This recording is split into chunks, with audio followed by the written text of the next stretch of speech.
Dobrý deň, moje meno je Silvia Bátorová a za tým 30 prezentujem naše vypracovanie úlohy číslo 5. V rámci úlohy číslo 5 bolo treba definovať trh vybranej firmy a vytvoriť analýzu externých faktorov ovplyvňujúcich túto firmu. Naša skupina si vybrala analýzu SLEPTE, ktorá analýzuje dopyt po produktoch hlavne zo sociálneho, legislatívneho a ekonomického hľadiska. Pilsner Urquell, výrobca svetoznámeho českého piva, ponúka zákazníkom predovšetkým kvalitné pivo s autentickým českým pôvodom. Zaraďuje sa medzi prémiové značky na českom trhu, čo je spojené s vyššou cenou jeho produktov, ktoré odrážajú vysoké štandardy výroby a dlhoročnú tradíciu. Produkty tejto spoločnosti sú dostupné v rôznych formách, vrátane tankového piva, sudového piva, piva v sklenených fľašiach a plechovkách. Táto rozmanitosť umožňuje osloviť široké spektrum zákazníkov, či už v reštauráciách, baroch alebo v maloobchode. Firma tak zabezpečuje, že jej pivo je dostupné v rôznych situáciách a podľa rôznych preferencií spotrebiteľov. Spoločnosť si zakladá na dlhoročnej tradícii a budovaní dobrej povesti nielen na lokálnom, ale aj na zahraničnom trhu. Svojím pivom plzeňského typu sa zameriava na široký segment zákazníkov, primárne však na milovníkov svetlého ležiaka podľa plzeňskej receptúry. Tradičnou výrobou firma udržuje konzistentnú kvalitu a chuť, ktorú zákazníci očakávajú a oceňujú. Značka Pilsner Urquell exportuje svoje pivá až do 50 krajín po celom svete, vďaka čomu sa celosvetovo preslávila. Jej medzinárodný úspech je dôkazom vysokej kvality a jedinečnosti produktu. Spoločnosť pokračuje v expanzii na nové trhy, pričom si zachováva svoje české korene a dedičstvo, čím prispieva k šíreniu českého pivovarníckeho umenia po celom svete. Pre našu analýzu sme zvolili firmu Pilsner Urquell ako firmu, ktorá vyrába pivo Plzeň. Trh spoločnosti Pilsner Urquell zahŕňa široký segment spotrebiteľov prémiového piva na domácom aj medzinárodnom trhu, vyhľadávajúcich tradičné, kvalitné a autentické české pivo typu ležiak.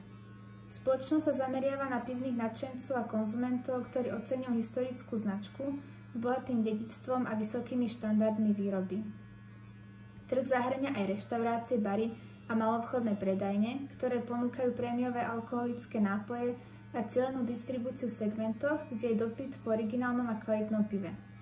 Pre jednoduchosť bola analýza zameraná výhradne na český trh. Trh, na ktorom firma pôsobí, so sebou nesie silnú konkurenciu. Napriek tomu má Pilsner Urquell silné postavenie na tomto trhu, kde je považovaná za národný symbol a ikonu českého pivovarníctva. Konkrétnejšie informácie budú nasledovať v našej analýze externých faktorov. Pilsner Urquell, ako známa česká značka piva, čelí mnohým externým faktorom, ktoré môžu ovplyvniť jej tradíciu, jej stratégiu a operácie. Na popis týchto faktorov bola vykonaná analýza SLEPTE, ktorá obsahuje sociálne, legislatívne, ekonomické, politické, technologické a environmentálne faktory. Sociálne faktory zahŕňajú zmeny v spotrebiteľských preferenciách, ako je rastúci dopyt po zdravších nápojoch, napríklad nízkoalkoholických pivách, bezlepkových pivách alebo alternatívnych nápojoch, čo môže ovplyvniť dopyt po tradičnom pive. Zvýšený dôraz na kvalitu a autenticitu značiek hrá v prospech firmy, ako historické a prémiové značky. Pivná kultúra v Českej republike je silne zakorenená, čo zostáva výhodou pre značky ako Pilsner Urquell, avšak rastúca popularita segmentu remeselných pív môže predstavovať konkurenčnú hrozbu. Demografické zmeny, ako je starnutie populácie v niektorých západných krajinách, môžu ovplyvniť spotrebu piva. Zmeny v životnom štýle, napríklad rastúci záujem o zdravie, môžu mať negatívny dopad na konzumáciu alkoholu a tým aj piva. Legislatívne faktory zahŕňajú regulácie alkoholu a dane. Striktné regulácie reklamy a predaja alkoholu, najmä u mladistvých, môžu ovplyvniť marketingové stratégie.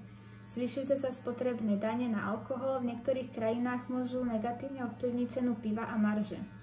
Obmedzenia reklamy a sponzorstva v niektorých krajinách platia prísnejšie pravidlá pre marketing alkoholu, čo obmedzuje schopnosť propagovať značky ako Pilsner Urquell.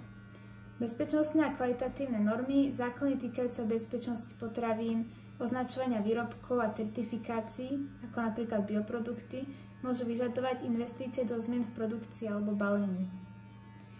Ekonomické faktory zahŕňajú makroekonomické podmienky, ako sú recesné obdobia, počas ktorých klesá spotreba luxusných alebo neesenciálnych produktov, ako je pivo, čo môže negatívne ovplyvniť predaje. Meniace sa menové kurzy predstavujú riziko pre exportné značky, najmä pri predaji do krajín s volatilnými menami.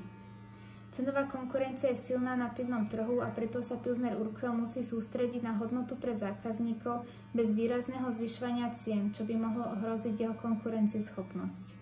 Rastúce náklady na suroviny, ako je chmel, jačmeň alebo na energiu, môžu zvýšiť náklady na výrobu piva, takže firmy musia optimalizovať svoje procesy alebo preniesť časť týchto nákladov na spotrebiteľov. Politické faktory zahŕňajú politickú stabilitu v Českej republike, kde má Pilsner Urquell svoje hlavné výrobné závody, čo je kľúčové pre dlhodobý rast. V prípade politických turbulencií by mohlo dôjsť k narušeniu dodávateľských reťazcov alebo regulácií. Obchodné politiky a clá ovplyvňujú exportné orientované značky. Zmeny v obchodných dohodách, zavádzanie cieľ alebo protekcionistických politík môžu ovplyvniť cenovú konkurencieschopnosť na zahraničných trhoch. Podpora domáceho priemyslu v niektorých krajinách môže vytvárať tlak na exportné značky, ako je Pilsner Urquell, prostredníctvom subvencovania miestnej výroby. Technologické faktory zahŕňajú inovácie vo výrobnom procese. Nové technológie v oblasti výroby piva, ako sú zlepšenia fermentačných procesov a digitalizácia kontrolných systémov, môžu pomôcť zefektívniť výrobu a udržať konkurencieschopnosť na trhu. Digitalizácia marketing, vrátane rastu online marketingu a e-commerce predstavujú príležitosť pre firmu dosiahnuť nových spotrebiteľov. Technológie sledovania kvality piva, ako sú senzory na kontrolu chuti alebo čerstvosti, môžu pomôcť udržať vysoký štandard produktu. Automatizácia a robotizácia výroby umožňujú investície do automatizácie výrobných procesov, čo pomáha znížiť náklady a zvýšiť efektivitu, kľúčové pre dlhodobý profit. Environmentálne faktory zahŕňajú tlak na udržateľnosť, rastúci dôraz na ekologické balenie, nižšiu spotrebu vody pri výrobe piva a znižovanie emisí CO2, napríklad prechodom na obnoviteľné zdroje energie, sa stáva kľúčovým faktorom pre reputáciu značky. Firma musí reagovať na ekologické trendy a zároveň zmeny klímy môžu ovplyvniť dodávky kľúčových surovín, ako sú chmel a jačmeň, alebo zvýšiť ceny energie a vody, čo ovplyvní náklady na výrobu piva.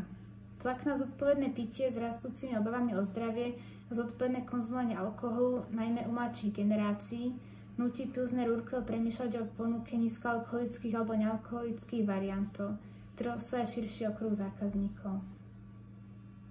Na tomto slajde môžete vidieť našu jednu referenciu grafu a týmto by som sa vám chcela poďakovať za pozornosť.